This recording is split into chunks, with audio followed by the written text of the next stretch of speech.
Imagine a crowded ballroom, a priceless sapphire vanishing under the glitter of chandeliers. A single glance, a trembling hand, a misplaced word they unravel a thief's plot. What if the key to every crime lies not in evidence, but in the silent whispers of human nature? Join Hercule Poirot as he decodes the secrets hidden in eyes, voices, and motives.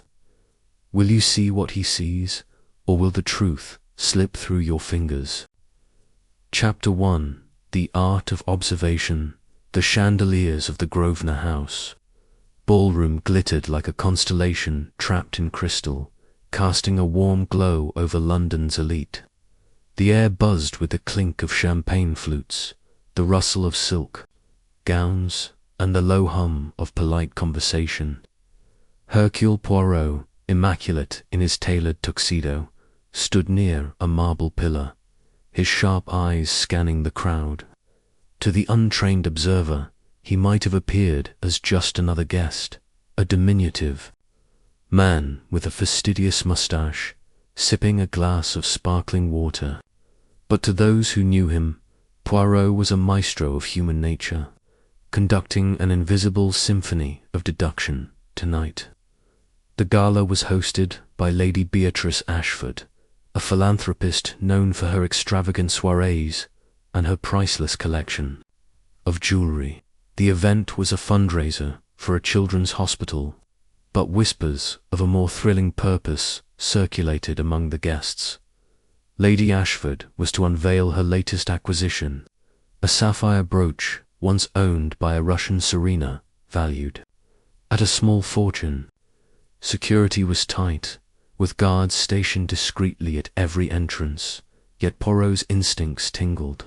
Something was amiss. He adjusted his bow tie and moved through the crowd, his steps deliberate, his senses attuned to the smallest details. A woman in a crimson gown laughed too loudly, her hand gripping her companion's arm a fraction too tightly. A young man in a poorly fitted suit lingered near the dessert table, his eyes darting not to the pastries but to the guests' pockets.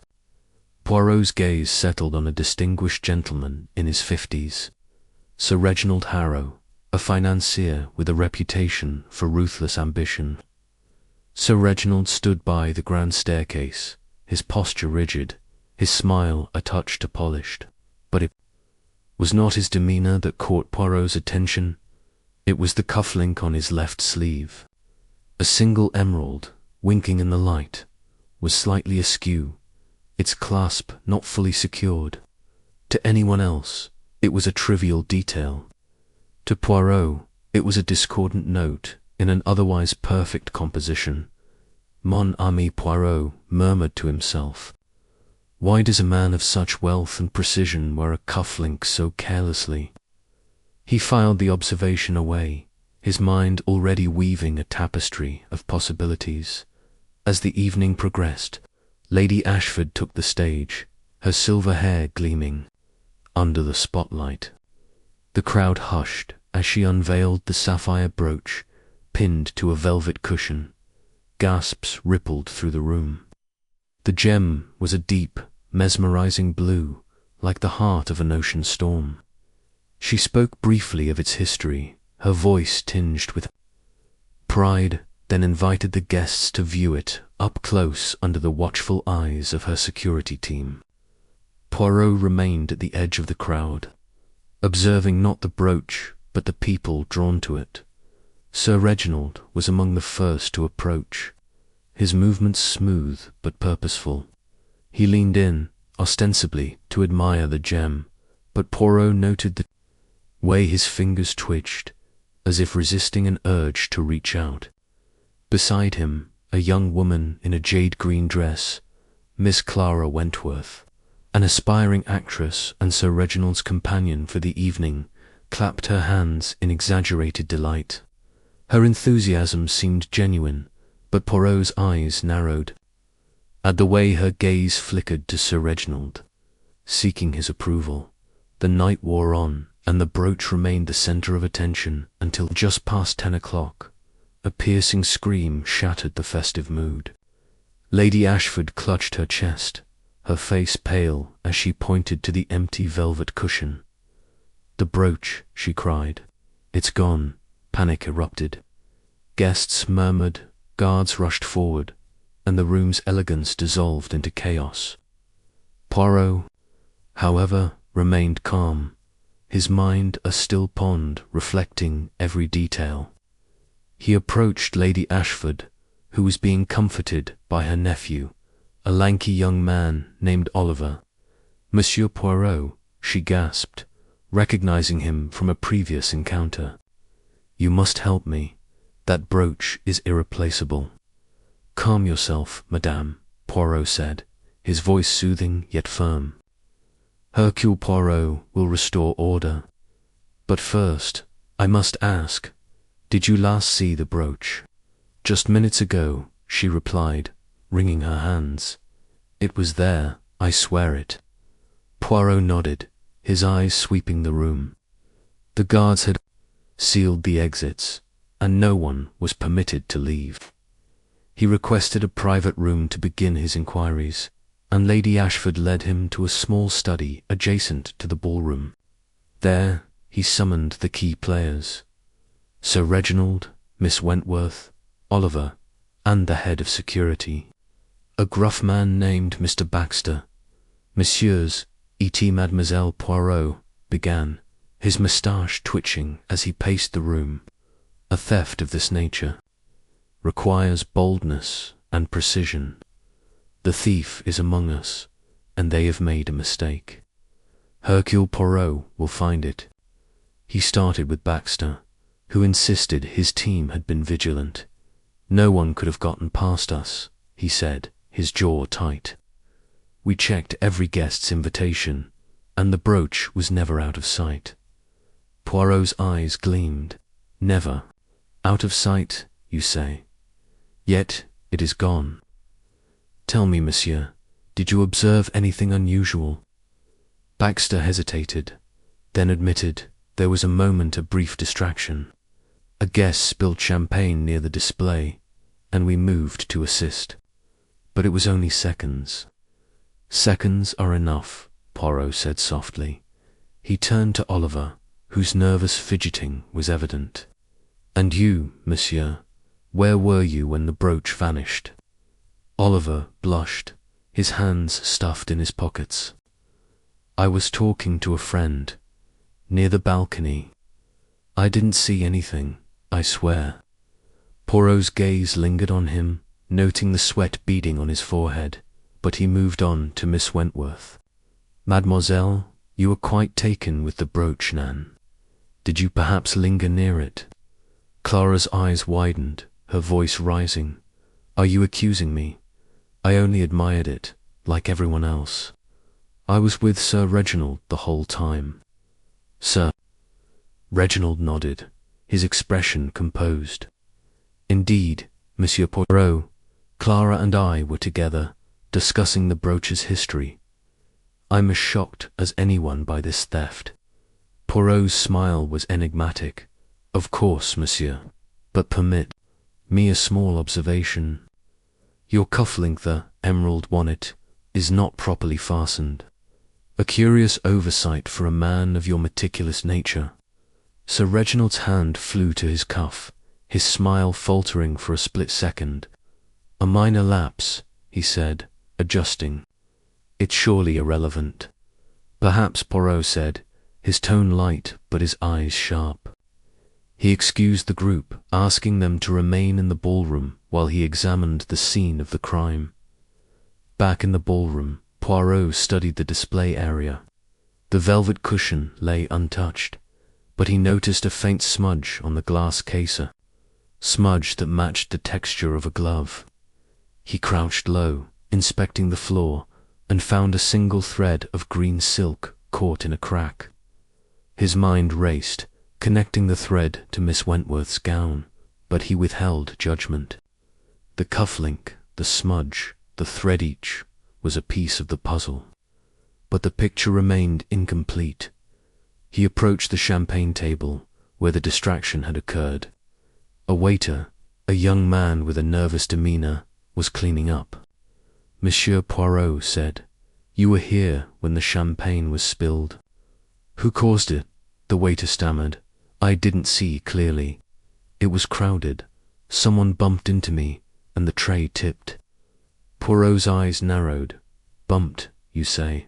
Or was it deliberate?" The waiter paled, but said nothing more. Returning to the study, Poirot sat in a leather chair, his fingers steepled. The little grey cells, as he called them, were at work. The cufflink bothered him most. Sir Reginald was not a careless man, yet the cufflink was loose. Why? He recalled the financier's proximity to the brooch, his twitching fingers, and Clara's eager glances. Then there was Oliver, whose nervousness seemed excessive, and the waiter's vague account of the spill dot. An hour later, Poirot gathered everyone in the ballroom. The guests watched, breathless, as he addressed them. "Madame et messieurs, the thief is cunning, but they have underestimated Hercule Poirot. The key to this mystery lies in a single detail, a cufflink improperly fastened." Sir Reginald stiffened, but Poirot continued. "This cufflink, belonging to Sir Reginald Harrow, was loose because it was tampered with not by accident, but by design.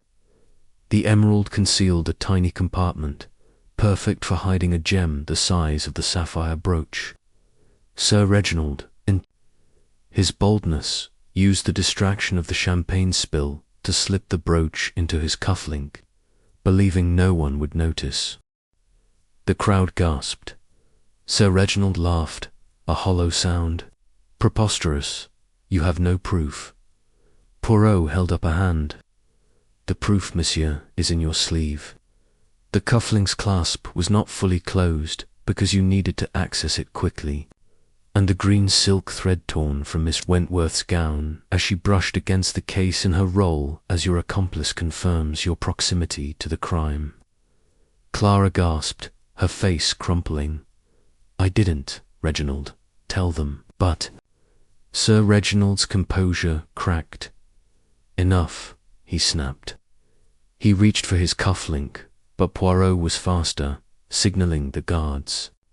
They seized Sir Reginald, and a search revealed the sapphire brooch, nestled in the hollowed-out cufflink. Lady Ashford wept with relief as the brooch was returned. Sir Reginald, his face ashen, muttered, "You're a devil, Poirot." "Nan." Monsieur Poirot replied, "I am merely a man who sees what others overlook." As the guards led Sir Reginald and Clara away, the guests erupted in applause. Poirot bowed slightly, his moustache curling with satisfaction. The case was solved, the brooch restored, and the night's chaos resolved. Yet, as he sipped his sparkling water, Poirot's mind turned to the next lesson in reading people, the secrets hidden in their eyes.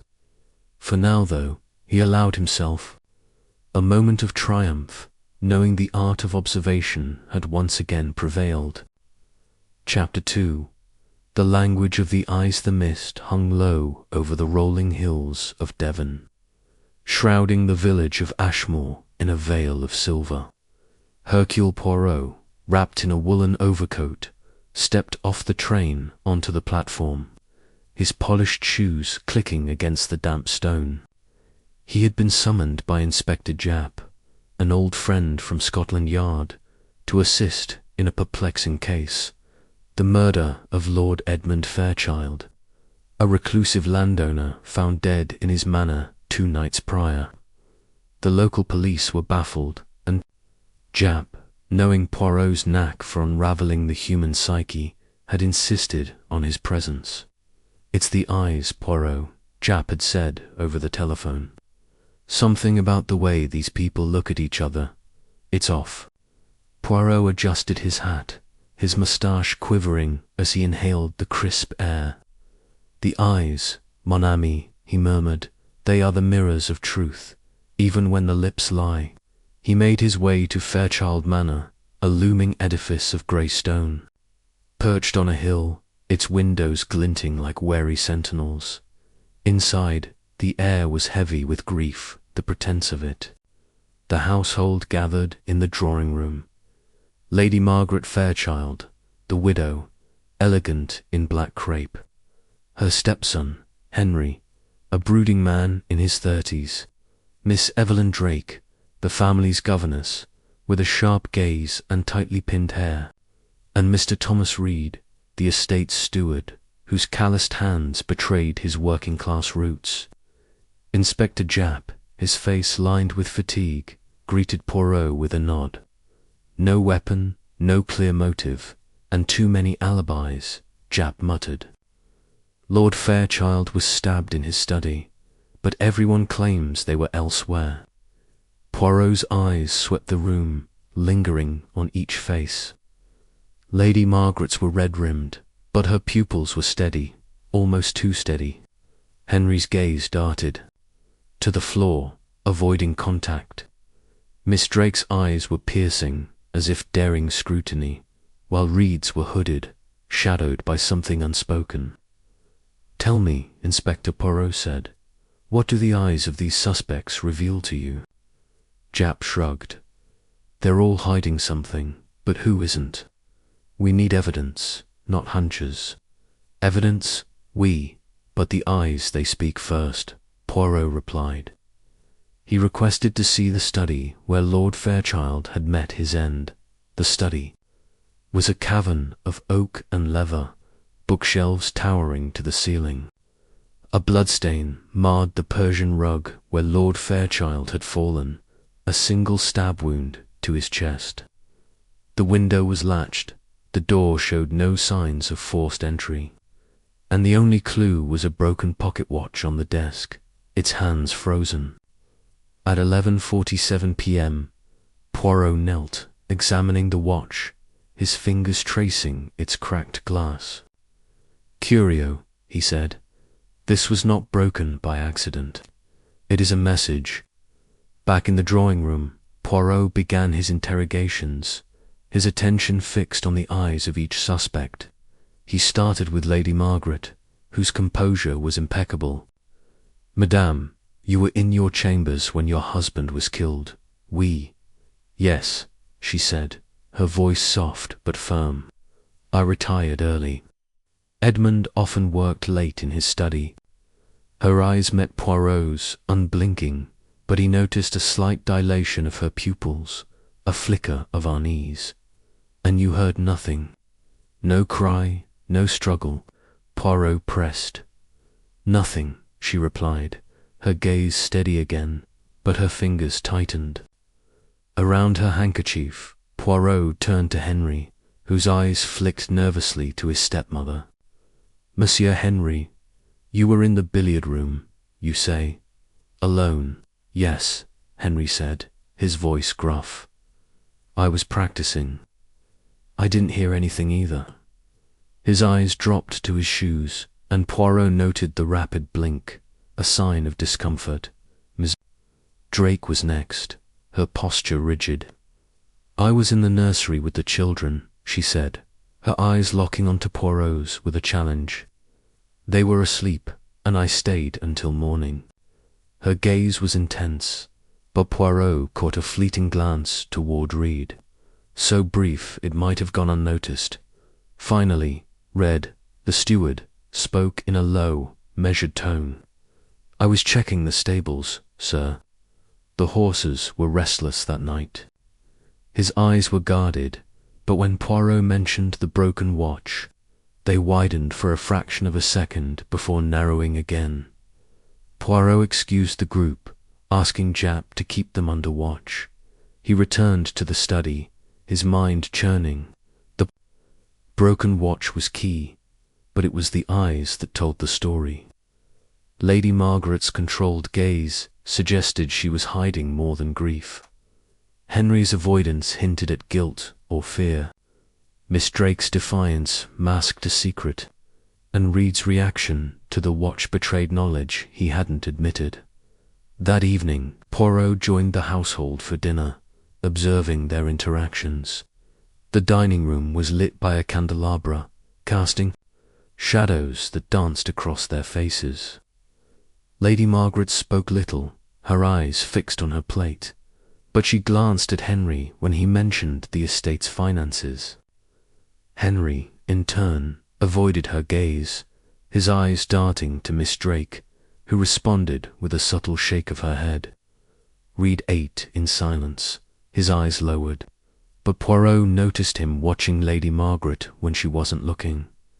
After dinner, Poirot requested a private word with Miss Drake in the library. "Mademoiselle," he said, "your eyes are most eloquent. They speak of loyalty, but also of fear. What do you know of the watch?" Miss Drake's lips parted, then closed.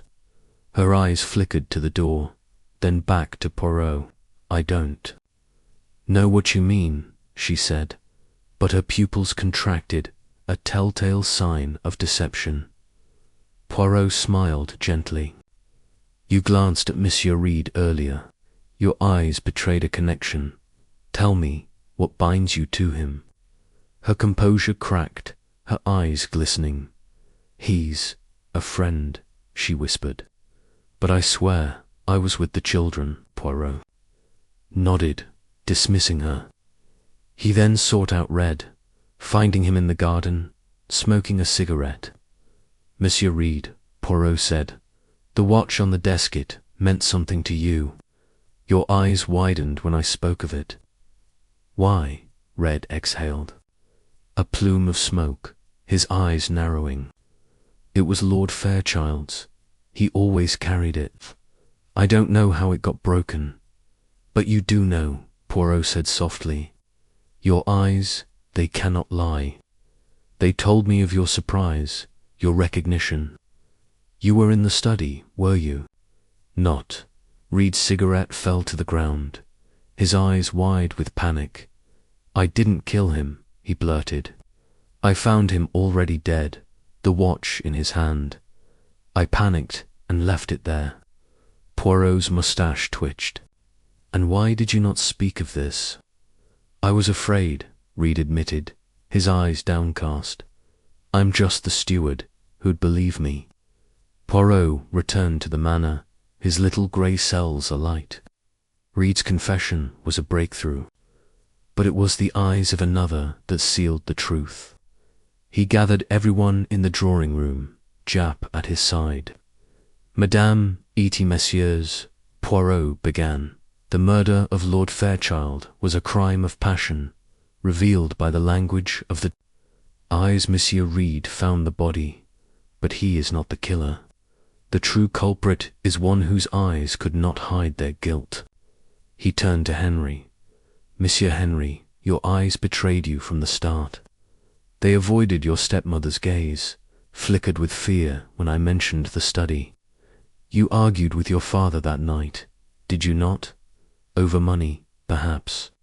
Henry's face paled, his eyes darting to the door. "I didn't, you did," Poirot interrupted. "The watch was broken in a struggle. You stabbed your father in a moment of rage, and your eyes, they confess it every time you look away." Lady Margaret gasped, her eyes filling with tears, not of grief, but of relief.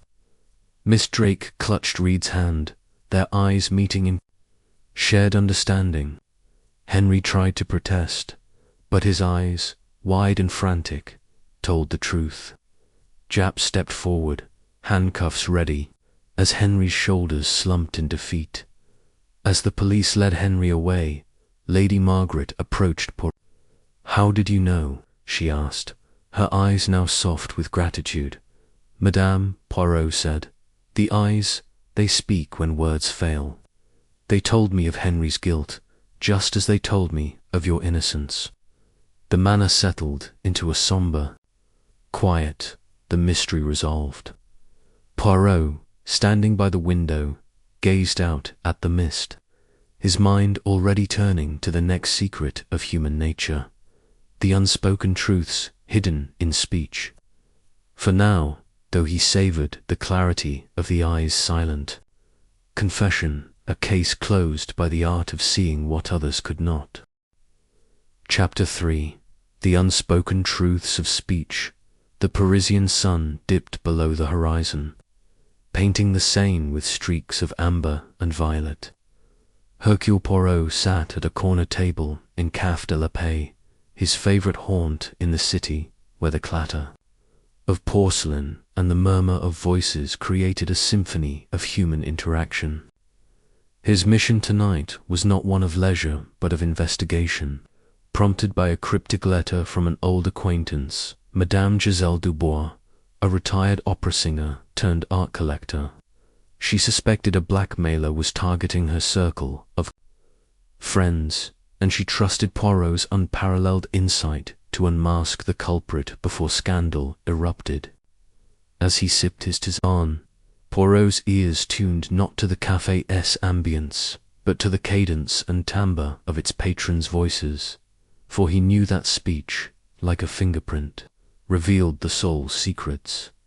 Madame Dubois had invited her inner circle to the café, ostensibly for a casual evening of conversation.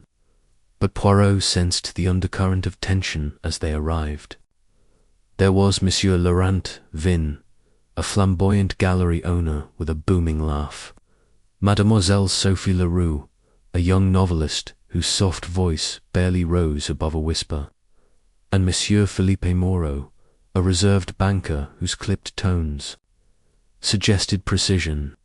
Madame Dubois herself, resplendent in a velvet shawl, greeted Poirot with a knowing nod, her voice warm but strained. "Monsieur Poirot," she said, "I fear one among us is not what they seem. The letters vile, threatening letters demand money and silence." Poirot inclined his head, his moustache twitching. "Fear not, madame. The voice, it betrays the heart. I shall listen, and the truth will speak." The group settled at a round table near the window, the city's lights twinkling beyond. Poirot observed their speech, noting the rhythm, the pauses, the inflections. Laurent's voice was loud, his words tumbling over each other like a runaway carriage. But there was a forced joviality, a slight quiver when he mentioned his latest art acquisition.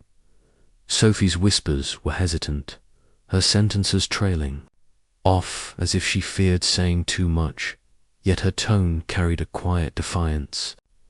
Philippe's speech was measured, each word chosen with care, but Poirot detected a faint tremor when Madame Dubois mentioned the blackmail as the evening unfolded. The conversation turned to art, a subject close to Madame Dubois's heart. Laurent launched into a spirited monologue about a newly discovered Matisse, his voice rising and falling like a theatrical performance. "It's a masterpiece," he declared, but Poirot caught a rushed quality, as if he were filling the silence too. "Avoid scrutiny." Sophie, when asked about her writing, murmured about her latest novel, her voice barely audible, yet her words were sharp, laced with a subtle edge. Philippe, commenting on the art market, spoke with clinical precision, but his sentences were clipped, as if he were guarding a secret. Poirot leaned forward, his eyes gleaming. "Monsieur Vin," he said, "your passion for art is most inspiring. Tell me, have you received any unusual correspondence lately?" Laurent's laugh was a touch too loud, his voice cracking slightly. "Correspondence? Only invoices and invitations, Monsieur Poirot." But the speed of his reply, the slight rise in pitch, told Poirot he was deflecting. Turning to Sophie, Poirot asked, "Mademoiselle Leroux, your novel, does it perhaps draw from real life? Secrets, perhaps, that others wish to keep hidden?" Sophie's voice faltered, her whisper barely audible.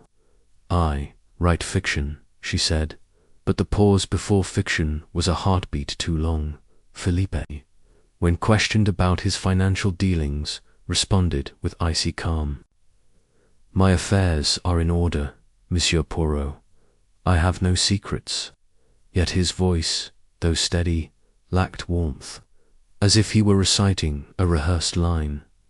Poirot excused himself to confer with Madame Dubois in a quiet alcove.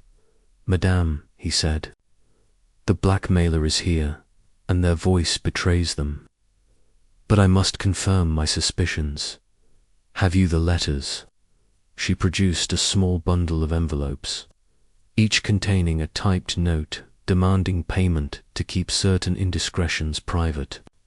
The language was formal, almost stilted, with phrases like "your reputation hangs by a thread, and silence is your only salvation." Poirot's eyes narrowed. The words echoed the cadence of one voice at the table, returning to the group. Poirot proposed a toast, his voice smooth as velvet. "To truth," he said, raising his glass, which cannot hide, even in the sweetest words. As the others drank, he watched their reactions, listening not just to their responses, but to the silences between them. Laurence's toast was boisterous, Sophie's a murmur, Philippe's a curt acknowledgement. But it was the pause after the toast, the moment when eyes met and voices stilled, that confirmed Poirot's theory. He set down his glass and addressed the table. "Madame et messieurs, the blackmailer sits among us, their voice a map to their guilt. The letters, they are precise, formal, as if written by one accustomed to control. Monsieur Philippe Moreau, your speech is such clipped, deliberate, with no word wasted. Yet when Madame Dubois spoke of the blackmail, your voice trembled, just so." Philippe's face remained impassive, but his voice, when he spoke, was tight. "This is absurd.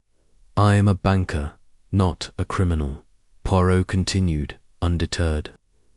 "The letters demand money, but they also speak of reputation a concern.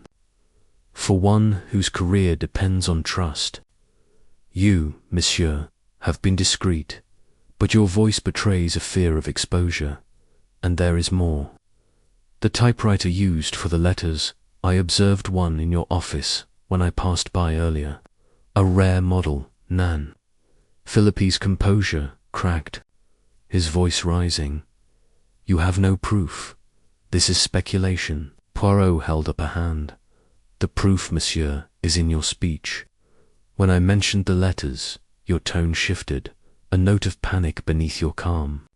And your silence after the toast was not the silence of innocence, but of one who fears discovery." Madame Dubois gasped, her eyes wide. Laurent and Sophie exchanged glances, their voices silent but their relief palpable. Poirot signalled to a waiter who, unbeknownst to the group, was an undercover officer arranged by Jap. The officer approached Philippe, who stood abruptly, his chair scraping the floor. "You can't prove anything," he shouted, but his voice, now shrill, betrayed him further. The officer produced a warrant, and a search of Philippe's office later that evening uncovered the typewriter, its keys matching the letter's distinctive font. Philippe cornered, confessed in a low, defeated tone. "I needed the money," he said. "My investments failed, and I thought I could control them." Madame Dubois clutched Poirot's arm, her voice trembling with gratitude. "You've saved us, Monsieur Poirot. How did you know?" Poirot smiled, his moustache curling. "The voice, madame, it carries the weight of truth, even when the words lie." Monsieur Philippe's speech was too precise, too controlled, until it was not. As the officer led Philippe away, the café resumed its lively hum, as if the drama had been but a fleeting note in its melody. Poirot finished his tisane, his mind already turning to the next lesson in reading people, the silent confessions of the body. For now, he savoured the resolution, the blackmailer, unmasked by the unspoken truths of speech, a case closed with elegance and precision. Chapter 4. The Body's Silent Confessions, the Orient Express, rattled through the snowy Alps, its luxurious compartments a cocoon of warmth against the biting cold outside. Hercule Poirot, seated in his private cabin, adjusted his silk scarf and gazed out at the moonlit peaks. He had been invited by Monsieur Armand Leclerc, the train's director, to join a special journey from Paris to Istanbul, not as a passenger but as a discreet investigator. A series of smuggling incidents had plagued the route, with priceless artifacts slipping through borders undetected. Leclerc suspected someone aboard this very train, and Poirot, with his uncanny ability to read people, was tasked with unmasking the culprit before they reached their destination. The body, mon ami Poirot mused, his fingers tapping the armrest. It speaks when the mind wishes to remain silent. A gesture, a posture, these are the confessions we cannot hide. He stepped into the dining car, where the elite of Europe mingled over crystal glasses and silver cutlery. The air was thick with the scent of roasted pheasant and the murmur of multilingual chatter. Poirot's eyes scanned the passengers, his attention drawn not to their words but to their movements. At a table near the window sat Madame Celeste Dubois, a fur-clad heiress with a penchant for rare antiquities. Her hands fluttered like nervous birds, toying with her necklace as she spoke. Across from her was Herr Karl Vogel, a German archaeologist whose stiff posture suggested military training. Beside him, Mademoiselle Anna Petrova, a Russian ballerina, leaned forward with a dancer's grace, her fingers tracing the rim of her glass. Finally, there was Monsieur Diego Alvarez, a Spanish merchant with a restless energy, his foot tapping beneath the table. Poirot joined Leclerc at a discreet corner table, where the director whispered, "The smuggler is clever. Customs found. Nothing in Paris, but I'm certain an artifactor jade statuette from Egypt is on this train. It's bound for Istanbul's black market." Poirot nodded, his moustache twitching. "The body will betray them, Monsieur Leclerc. Observe, and we shall see." As dinner progressed, Poirot watched the suspects. Madame Dubois's hands never stilled, her fingers twisting her rings or smoothing her fur stole, a sign of unease despite her bright smile. Herr Vogel sat ramrod straight, his hands folded tightly, but Poirot noted a slight tremor when the conversation turned to ancient artifacts. Mademoiselle Petrova's movements were fluid, yet her shoulders tensed when Alvarez mentioned Istanbul. Alvarez himself was a study in motion, his foot tapped incessantly, and his hands gestured wildly as he spoke of trade routes, as if trying to distract from something. After dinner, Poirot requested a tour of the luggage car, where passengers' belongings were stored under guard. The guard, a burly man named Pierre, assured him that no one had accessed the area since Paris, yet Poirot's keen eyes spotted a faint scratch on the lock of a trunk labelled with Madame Dubois's initials. "Curio," he murmured, running his finger along the mark. "This lock has been tampered with, but delicately." Back in the dining car, Poirot orchestrated a conversation to test his suspects. He approached their table, feigning interest in their travels. "Madame Dubois," he said, "your collection of antiquities must be magnifique. Do you carry any treasures with you?" Her hands froze mid-gesture, clutching her napkin. "Oh no, Monsieur Poirot," she said, her voice light but her shoulders hunching slightly. "I travel lightly these days." Her body's recoil betrayed her words to Herr Vogel. Poirot said, "Your work in archaeology, Herr Vogel, it must involve much secrecy, Nan." To protect such treasures, Vogel's hands clenched, his knuckles whitening, and his posture grew even more rigid. "Secrecy is necessary," he replied, his voice clipped, "but I carry only my notes." Mademoiselle Petrova, when asked about her performances in Istanbul, smiled thinly, her arms crossing protectively. "I perform for art, not for secrets," she said, but her fingers dug into her elbows, a subtle sign of discomfort. Alvarez, however, was a whirlwind of motion. "Istanbul is a goldmine for trade," he exclaimed, his hands sweeping through the air, his foot tapping faster. "No time for smuggling when there's money to be made." But Poirot noticed his left hand linger near his jacket pocket, as if guarding something. That night, as the train hurtled through the darkness, Poirot lay awake, his little grey cells, piecing together the puzzle. The scratched lock pointed to Madame Dubois's trunk, but her nervous hands suggested fear, not guilt. Vogel's rigidity hinted at discipline, perhaps to conceal a secret. Petrova's crossed arms suggested she was hiding something, but her grace made her an unlikely smuggler. Alvarez's restless energy was suspicious, but it was his protective gesture toward his pocket that lingered in Poirot's mind. At dawn, Poirot requested a private meeting with Leclerc and the suspects in the observation car, its panoramic windows revealing a snowy valley. "Madame, et messieurs," he began, his voice steady, "a smuggler is among us, and their body has confessed their crime. The jade statuette is on this train, hidden not in luggage, but on a person."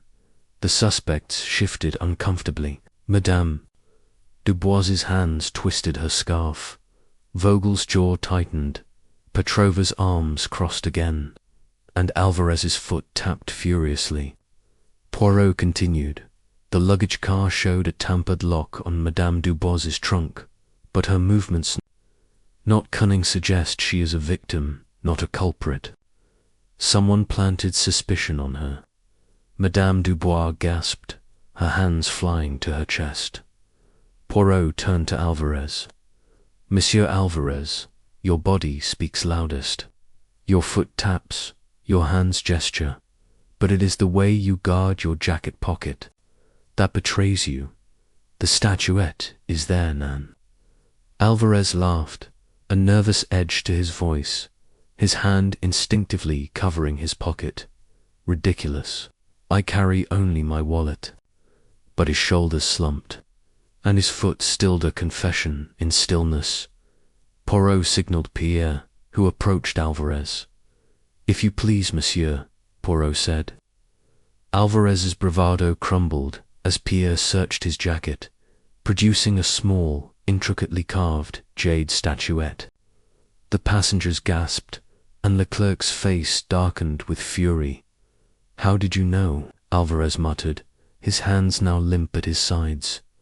"Your body," Monsieur Poirot replied. "It could not lie. The restless foot, the protective hand, these told me you carried a secret too heavy to hide." As Pierre escorted Alvarez to a secure compartment until the next station, Madame Dubois approached Poirot, her hands finally still. "You've saved my reputation," she said, her voice trembling with relief. "I feared I'd be blamed." Poirot bowed slightly.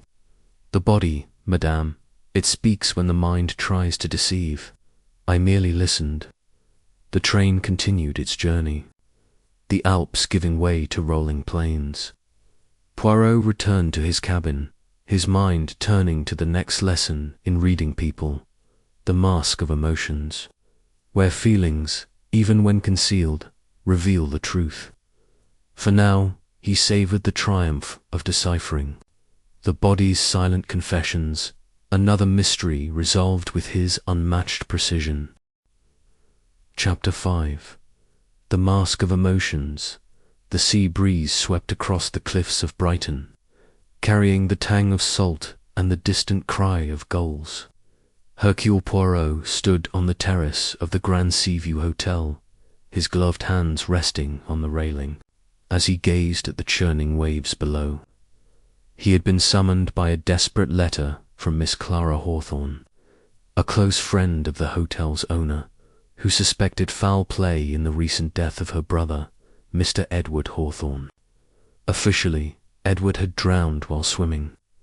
But Clara insisted it was murder, and she trusted Poirot's keen insight to uncover the truth.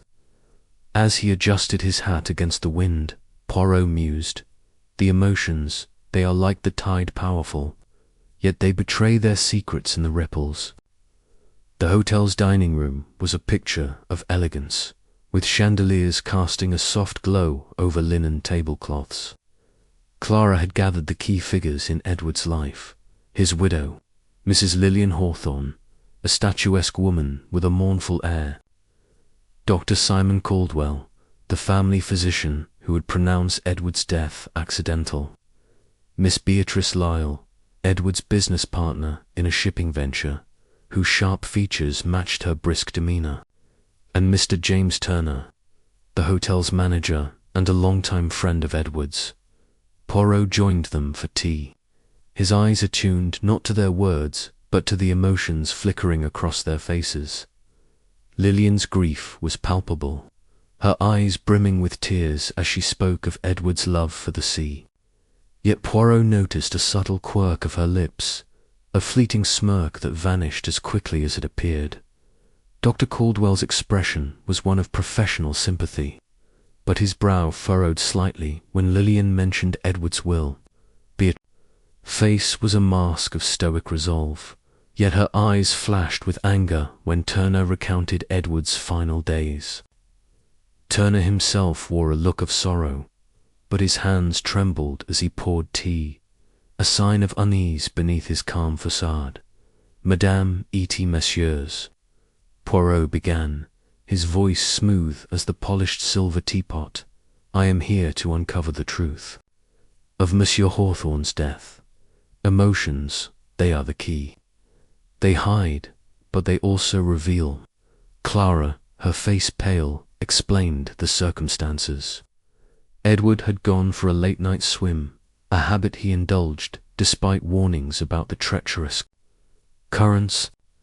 His body was found the next morning, washed ashore with no signs of struggle. The coroner had ruled it an accident, but Clara insisted Edward was a strong swimmer. Someone did this to him. Poirot nodded, his moustache twitching. He requested to see the beach where Edward was found. The path wound down the cliffs, the sand littered with seaweed and pebbles. Poirot knelt beside a rocky outcrop, noting faint scuff marks in the sand, as if something or someone had been dragged. A single pearl earring, half buried, caught his eye. He pocketed it discreetly, his mind already connecting it to Lillian's tearful performance. Back at the hotel, Poirot began his inquiries, focusing on the emotions each suspect betrayed. He spoke first with Lillian in the hotel's rose garden. "Madame," he said, "your grief is profound, yet I sense a contradiction. A smile, perhaps, beneath your tears." Lillian's eyes widened, her hand flying to her cheek. "How dare you?" she cried, tears spilling anew. But Poirot saw the smirk again, a fleeting crack in her sorrowful mask.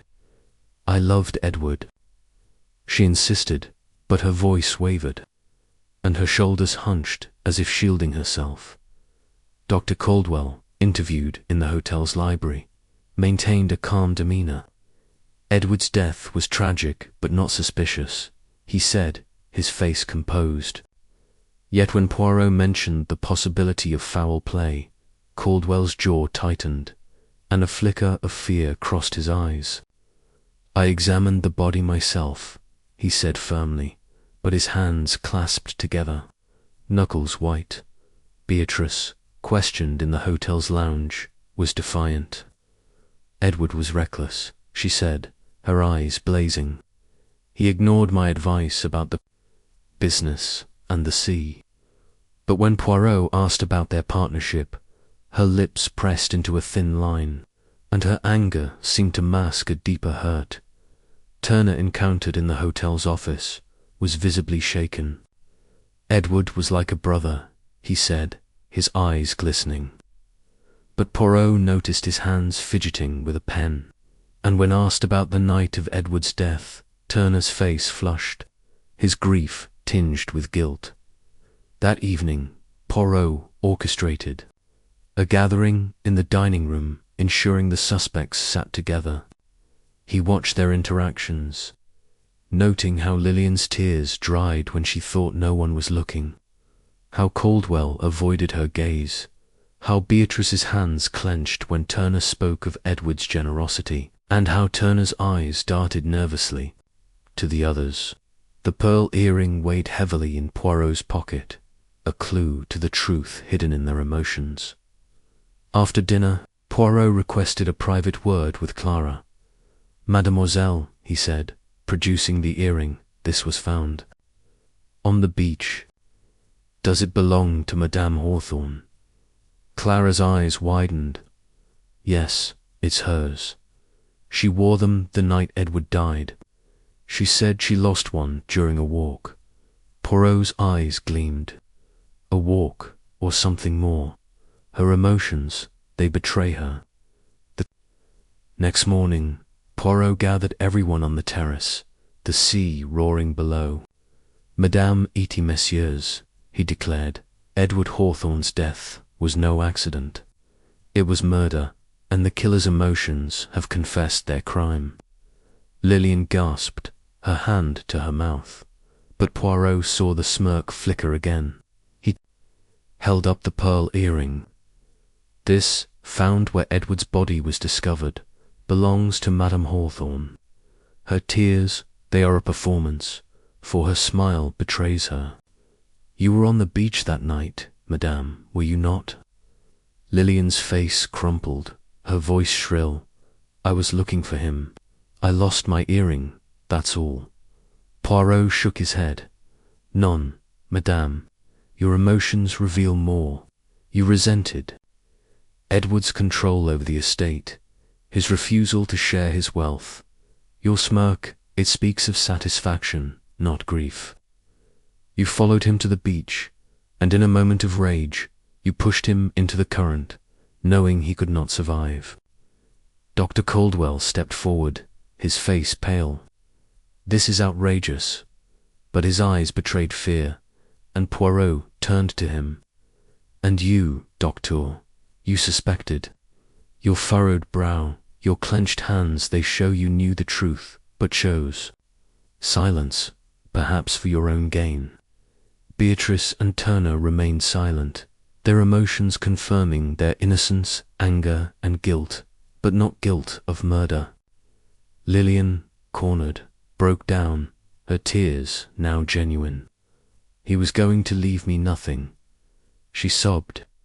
"I couldn't let him ruin me." Clara clutched Poirot's arm, her voice trembling. "You've done it, Monsieur Poirot. You've found justice for Edward." As the police, summoned by Clara, took Lillian away, Poirot gazed at the sea, his mind turning to the next lesson, the spark of intuition where observation and instinct converge. For now, he savored the resolution. The mask of emotions peeled away to reveal the truth, a case closed by the silent confessions of the heart. Chapter 6. The spark of intuition. The Cairo marketplace buzzed with life, a kaleidoscope of colors and sounds under the scorching midday sun.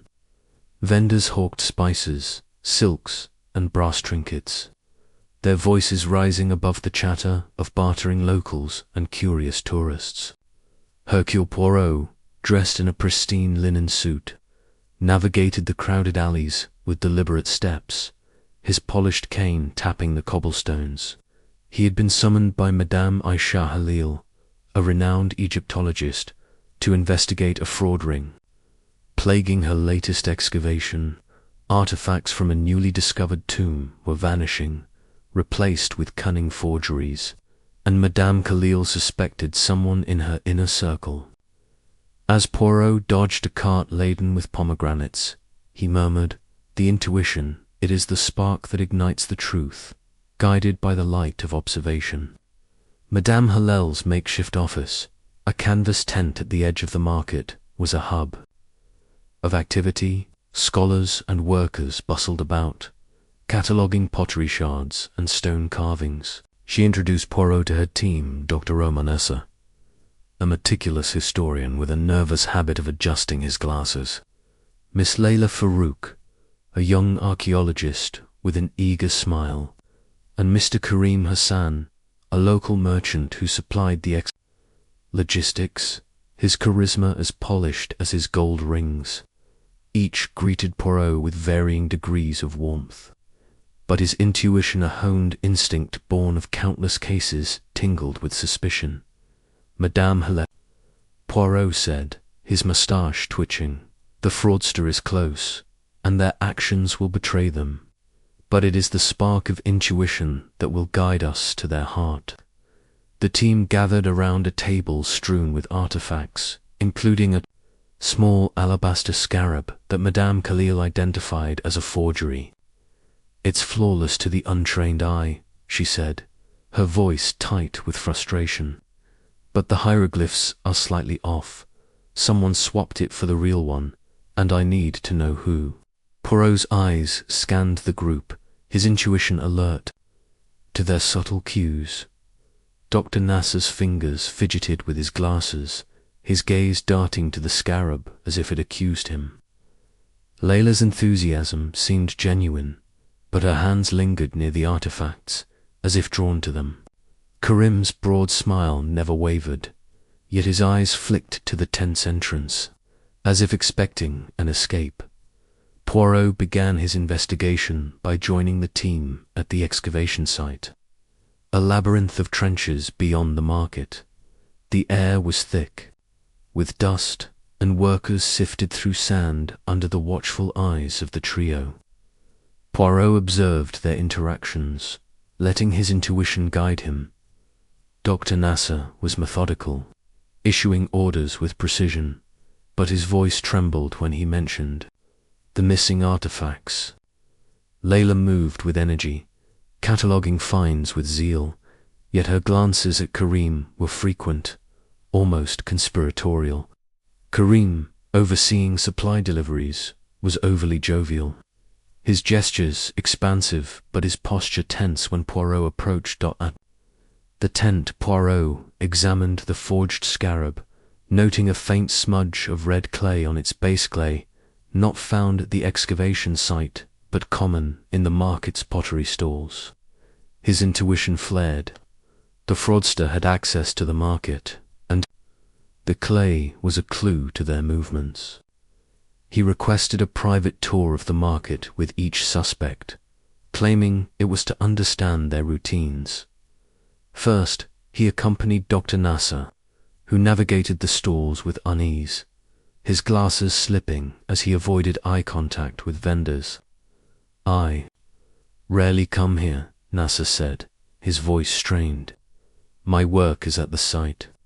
But Poirot's intuition caught the lie. Nasser's fidgeting intensified near a pottery stall, where red clay dusted the ground. Layla, during her tour, was animated, chatting with vendors and inspecting trinkets.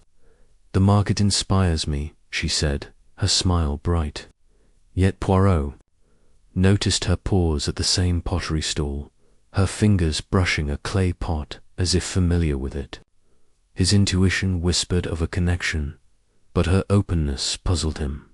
Karim, ever the showman, led Poirot through the market with flair, haggling with vendors and flashing his rings.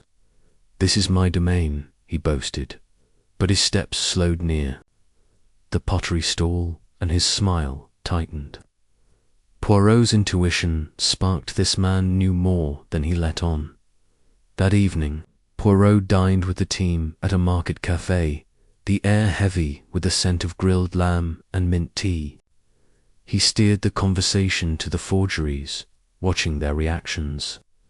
Nasser's voice grew sharp, deflecting blame to lax security. Layla's enthusiasm dimmed, her hands clasped tightly as she spoke of the team's trust. Karim laughed off the issue, but his foot tapped under the table, a nervous rhythm Poirot recognized from past cases. After dinner, Poirot lingered in the market, his intuition urging him to revisit the pottery stall. Hidden in the shadows, he watched as Karim slipped into the stall after hours, meeting a grizzled vendor. Their hushed voices carried fragments of a deal. Another scarab, same price, and Poirot saw Karim pass a small package. The red clay on the vendor's hands matched the smudge on the forged scarab. The next morning, Poirot gathered the team in the tent, Madame Khalil at his side. "Madame et messieurs," he declared, "the fraudster has been unmasked by the spark of intuition, guided by observation. The forged scarab bears red clay from a market stall, and one among you frequents that stall with purpose." Karim's smile faltered, his hands clenching. "This is nonsense," he said, but his voice cracked, and his eyes darted to the tent's flap. Poirot continued, "Monsieur Karim Hassan, my intuition told me you were too comfortable in the market, too quick to charm. Your meeting last night with the potter confirmed it too supplied the forgeries, swapping them for the real artifacts to sell on the black market." Layla gasped, her hands covering her mouth, while Nasser's glasses slipped as he stared at Karim. Madame Halil's face hardened. "Karim, how could you?"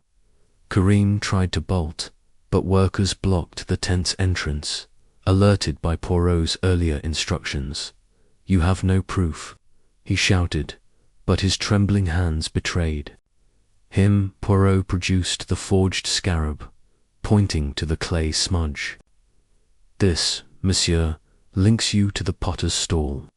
My intuition, it sparked when I saw your unease. An observation confirmed it." As the authorities, summoned by Madame Halil, took Karim away, she turned to Poirot, her voice thick with gratitude. "You've saved my work, Monsieur Poirot. How did you know?" "The intuition, madame," he replied. "It is the spark that lights the path when logic alone is not enough." The market resumed its chaotic rhythm, vendors calling out as the sun climbed higher. Poirot adjusted his hat, his mind turning to the next lesson, the puzzle of context, where relationships and environments reveal the full picture. For now, he savored the triumph of his intuition, the fraud ring dismantled, and the spark of truth ignited in the heart of Cairo's bustling market. Chapter 7. The puzzle of context. The rolling hills of the Cotswolds were cloaked in autumn's golden hues, the air crisp with the scent of fallen leaves. Hercule Poirot, impeccably dressed in a tweed suit, stood at the gates of Willowbrook Manor, a sprawling estate owned by the wealthy Rutherford family. He had been invited by Miss Eleanor Rutherford, the family's matriarch, to investigate a series of sabotaged business deals that threatened their textile empire. Machinery had been tampered with, contracts misplaced, and shipments delayed, all pointing to a deliberate attempt to undermine the family's legacy. As Poirot surveyed the ivor-clad manor, he murmured, "The context, it is the frame that holds the picture together. Without it, the actions of men and women are but shadows." Inside, the manor's oak-panelled hall was a stage for familial tension. Eleanor, a formidable woman with silver hair and a commanding presence, introduced Poirot to the key players. Her son, Charles, a charming but restless heir, her daughter-in-law, Victoria, whose polished elegance masked a sharp edge, her nephew, Lionel, a bookish accountant with a nervous laugh, and Mrs. Agnes Porter, the housekeeper, whose loyalty spanned decades. Each greeted Poirot with strained courtesy, their interactions heavy with unspoken grievances. "Someone in this house is betraying us," Eleanor said, her voice firm but her hands gripping her cane tightly. "I trust you, Monsieur Poirot, to uncover the truth." Poirot's eyes gleamed. "Madame, the truth lies not only in what is done, but in why and where it is done." The context, it reveals all. He began by observing the family during a tense luncheon in the dining room, its long table adorned with silver candelabras. Charles spoke animatedly about expanding the business, his gestures expansive, but his eyes flicked to Victoria whenever Eleanor mentioned profits. Victoria's responses were measured, her smile tight, and she toyed with her fork when Charles boasted of his plans.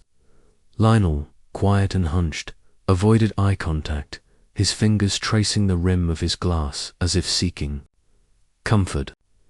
Agnes, serving tea, moved with silent efficiency, but her gaze lingered on Lionel with a maternal warmth that contrasted with her cool demeanor toward the others. Poirot's first clue came during a tour of the Manor's textile workshop, a cavernous space filled with the hum of looms. He noticed a machine with a misaligned gear, a subtle sabotage that had caused a costly delay. The gear bore faint traces of oil, not from the machine but from a different source, suggesting deliberate tampering. Poirot filed this away, his mind turning to the relationships within the household. That afternoon, he interviewed each suspect in the Manor's library, a room lined with leather-bound books and a crackling fire. Charles, lounging in an armchair, dismissed the sabotage as incompetence. "Our workers are careless," he said, but his casual wave of the hand seemed forced, and he avoided discussing his recent business trips.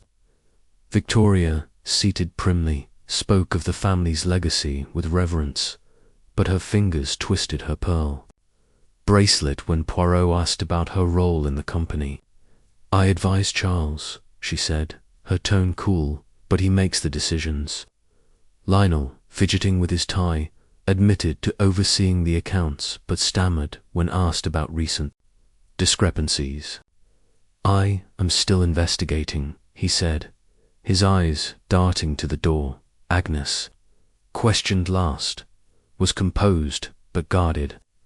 "I've served this family for 30 years, she said, her hands folded tightly. "I see everything, but I say little." When Poirot mentioned the sabotaged machine, her lips pursed, and she glanced at a photograph of the family on the mantel, her eyes lingering on Lionel. Poirot's intuition, sharpened by years of observation, sensed a web of motives woven through the household's dynamics. Charles's ambition clashed with Eleanor's control. Victoria's polish hid resentment. Lionel's nervousness suggested secrets, and Agnes's loyalty masked a protective instinct. The oil on the gear was the key. It matched the type used in the Manor's vintage car, which only Charles and Lionel had access to. That evening, Poirot joined the family for dinner, orchestrating the conversation to probe their relationships.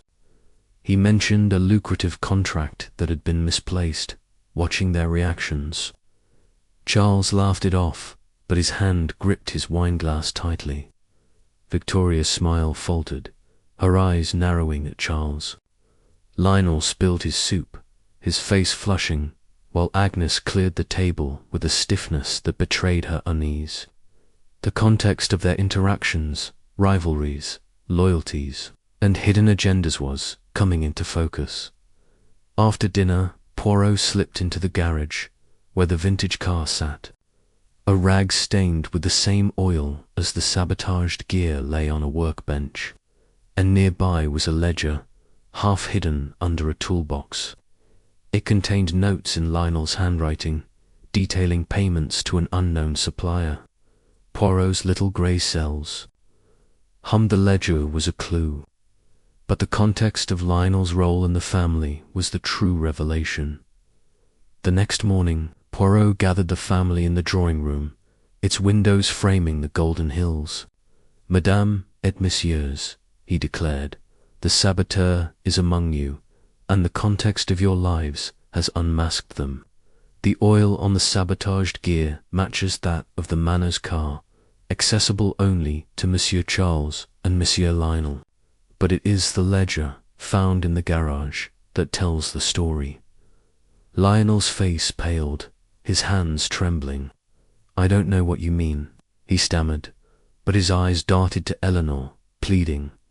Poirot continued, "Monsieur Lionel, your nervousness, your loyalty to Madame Eleanor, it is the context of your actions that betrays you. You resented Charles's reckless expansion plans, fearing they would ruin the family. You sabotaged the machines and misplaced contracts to delay his schemes, hoping to protect the legacy. The ledger, it shows payments to a supplier for faulty parts, written in your hand." Charles stood, his face red.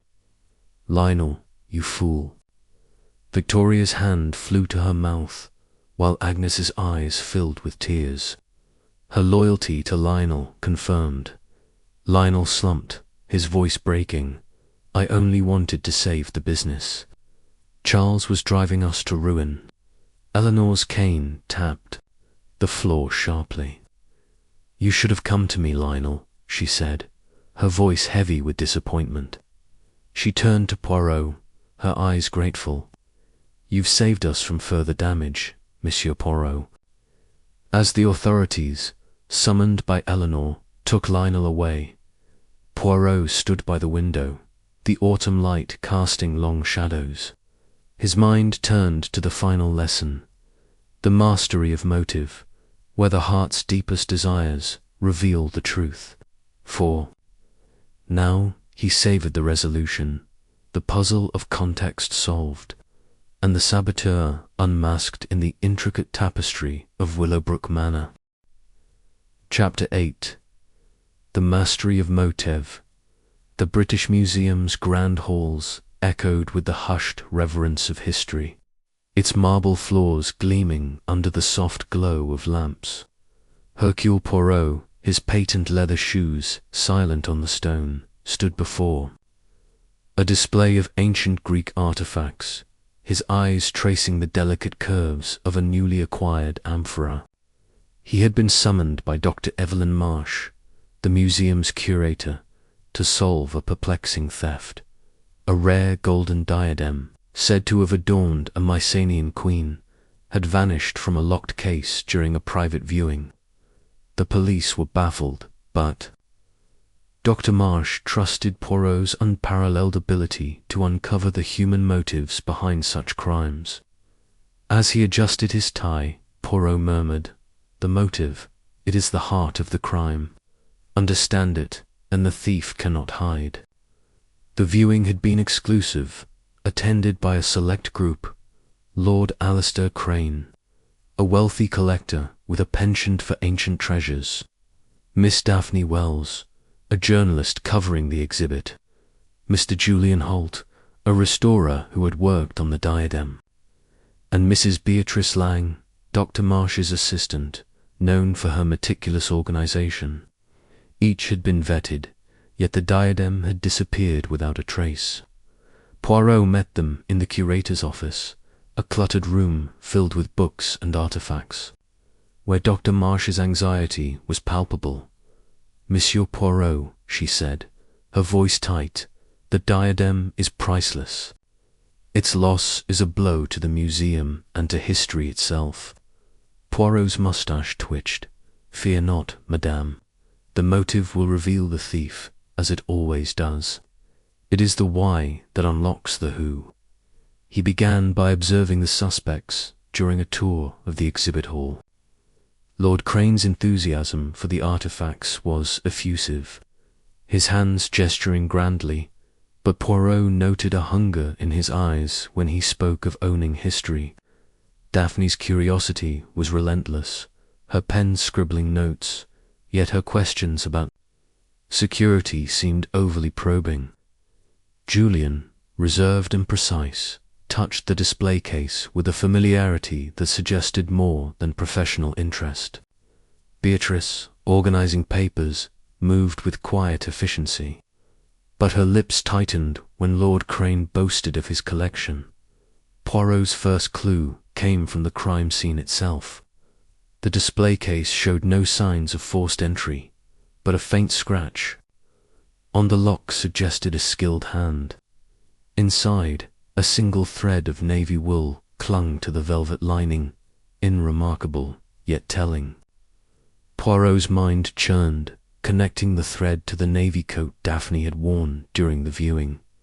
He interviewed each suspect in the museum's reading room, its walls lined with ancient manuscripts. Lord Crane spoke of his passion for antiquities, his voice rich with pride. "I'd give anything to possess such a piece," he said, but his fingers drummed the table, a sign of restless ambition. Poirot asked, "And would you take what you cannot buy, monsieur?" Crane's laugh was too quick, his denial too emphatic. Daphne, her notebook in hand, was evasive. "I'm here for the story," she said, her voice sharp. "Theft makes for better headlines." But when Poirot mentioned the security measures, her foot tapped and her eyes flicked to the door, betraying unease. Julian, cleaning his glasses, spoke softly of the diadem's restoration. "It was a privilege to work on it," he said, but his hand steadied when Poirot asked about the case's lock. "I only restored the diadem, not the case," he said, yet his calm seemed practiced. Beatrice, precise and composed, described her role in organizing the viewing. "Everything was in order," she said, her voice steady. But her hands smoothed her skirt when Poirot mentioned the diadem's value, a gesture of discomfort. That evening, Poirot attended a reception in the museum's atrium where the suspects mingled with other guests. He watched their interactions, noting how Lord Crane hovered near Dr. Marsh, his compliments laced with envy. Daphne's questions to the security staff were too pointed, her smile too charming. Julian lingered near the display cases, his fingers brushing the glass as if longing to touch what was gone. Beatrice, overseeing the event, corrected a waiter's tray arrangement with a sharpness that hinted at deeper frustrations. Poirot's breakthrough came when he revisited the exhibit hall after hours. In a corner, hidden by a statue, he found a crumpled museum program with a faint ink smudger, partial fingerprint. His little grey cells sparked, connecting the smudge to the meticulous Beatrice, who always carried a fountain pen, the navy thread, the scratch, the fingerprint. The motive was taking shape. The next morning, Poirot gathered the suspects in the curator's office, the empty display case a silent accusation. "Mesdames et messieurs," he declared, "the theft of the diadem was driven by motive, and that motive has unmasked the thief. The case was opened with skill.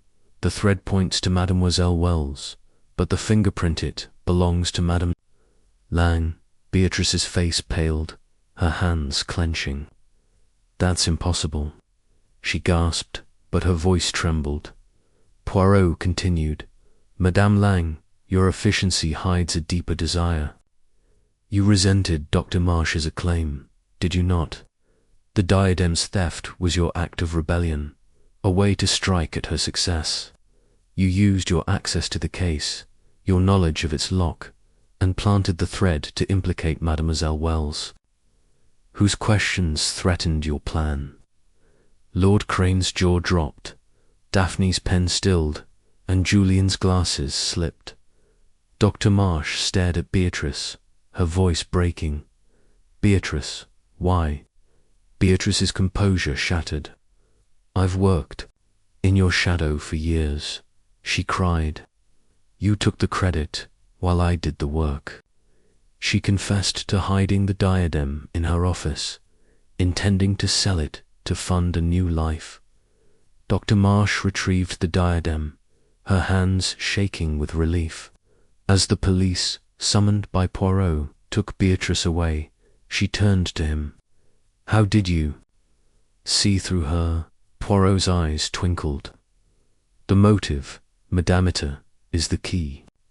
Her actions, her glances, her precision all pointed to a heart driven by envy. The museum's halls returned to their quiet reverence, the diadem restored to its case.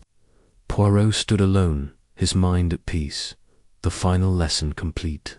The mastery of motive had solved the mystery, leaving no threads untied, no shadows unlit, a perfect conclusion to his teachings on reading people like a book.